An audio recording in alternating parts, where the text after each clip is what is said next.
আসসালামু আলাইকুম ওরহমতুল্লাহি ওবারাকাতুহ। প্রিয় দর্শক, আজ আমরা আলোচনা করব মহিলাদের চুল বিক্রি করা যাবে কি না। আমরা অনেকেই দেখি অনেক ফেরিওয়ালা বিভিন্ন সময় বাড়িতে এসে আওয়াজ দেয় যে চুল দিয়ে অমুক জিনিস দেই, সিলভারের জিনিস দেই। এমনভাবে তারা বিভিন্ন আকর্ষণীয় জিনিস দিয়ে তারা মহিলাদের চুলগুলো ক্রয় করে নেয়।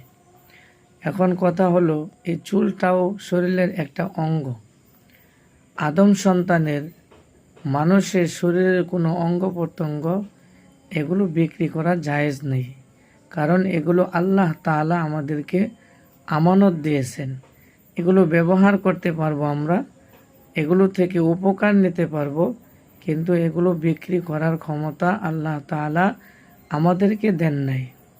আল্লাহ তাআলা মানুষকে সম্মানিত করে সৃষ্টি করছেন।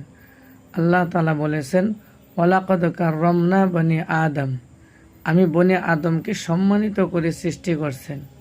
এবং সূরা 3-এর মধ্যে আসছে, লাকাদ খালাকনাল ইনসানা ফি আহসানি তাকওয়িম।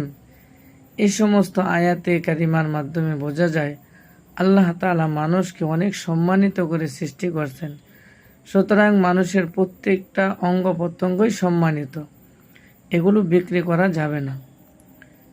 কোনো অঙ্গ প্রত্যঙ্গ বিক্রি করা যাবে না।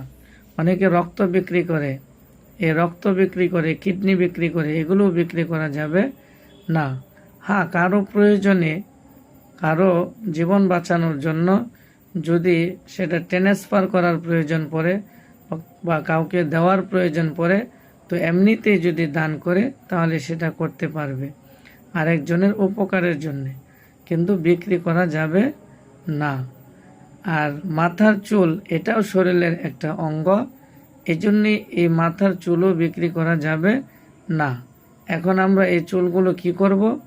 এই পুরাতন চুলগুলো আমরা মাটির নিচে নিরাপদ স্থানে পুঁতে রাখব, কারণ এগুলো সম্মানিত। আল্লাহ তাআলা আমাদেরকে আমল করার তৌফিক দান করুক।